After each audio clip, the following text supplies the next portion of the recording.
Hi, and welcome to my channel. Today, I am embarking in a tutorial series on how to use PineScript, TradingView's scripting language. Whether you are an experienced trader or just starting out, PineScript opens up a world of possibilities. For this series of videos, I'm going to assume that you are already familiar with using TradingView, or at least the basics like viewing stock prices, changing the time frame, and using basic built-in indicators. I will assume the reason you're coming here is that you want more sophisticated indicators than the basic vanilla indicators TradingView provides. Or that you have your own strategy that you want to implement yourself but don't know how. So what exactly is PineScript? PineScript is a domain-specific language developed by TradingView that is specifically designed for creating custom technical analysis indicators and strategies. Oftentimes you need to have more complex indicators. For example, strategies that combine different indicator types or different time frames where you look at the daily bars to get an indicator of the general trend and then use that to decide to buy a call option or stocks at today's low using 15-minute bars, or use a combination of different indicators to create buy and sell signals. For example, using an exponential moving average to detect a trend and confirm it using a volume indicator to generate a signal. PineScript makes these things possible. With PineScript, you can 1.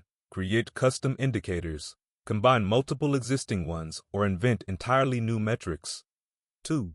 Automate strategies. Script your strategies and backtest them to see how they would have performed historically. 3. Share and collaborate. Share your scripts with the TradingView community and use scripts created by others. First of all, log into TradingView and navigate to Pine Editor at the bottom of the screen. This is where the magic happens. The Pine Editor is your workspace for writing and editing PineScript code. Let's write our first PineScript. If you're new to coding, don't worry. PineScript is designed to be beginner-friendly. We'll start with a simple example, creating a basic moving average indicator. The first line, version equals to 5, means that we are using PineScript version 5. If you do not indicate this, then the editor will assume you are using the first version, version 1. So you should always put this line in. The next line, indicator, tells PineScript what type of script this is. There can be 3 types of scripts: indicator, strategy, or library.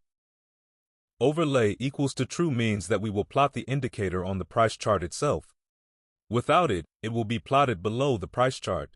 The next 2 lines are the inputs. The first input, length, allows you to set the number of periods or bars to look back to calculate our moving average. The 14 in the line indicates the default value. The second input, SRC, source, is the special variable, close, which holds the closing price of the current bar when it has closed, or last traded price of a yet incomplete real-time bar. The next line calculates the simple moving average using the inputs provided with the built-in function TA.SMA. Now hit Add to Chart.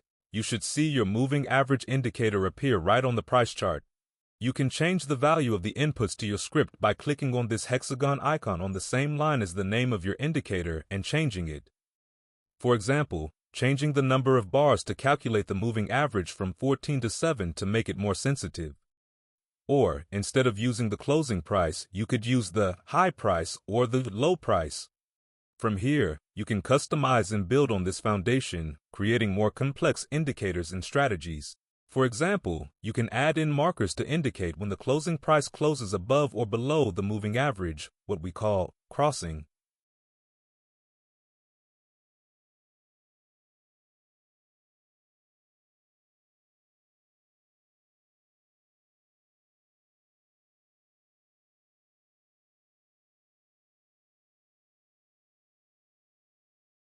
Be sure to like, subscribe, and hit the notification bell so you don't miss out. And if you have any questions or topics you'd like us to cover, drop a comment below. In our next video, I will describe more about the fundamental concepts of PineScript and provide more examples of how to customize this indicator further. Thanks for watching. Keep on learning, keep on growing, and never give up making this world a better place.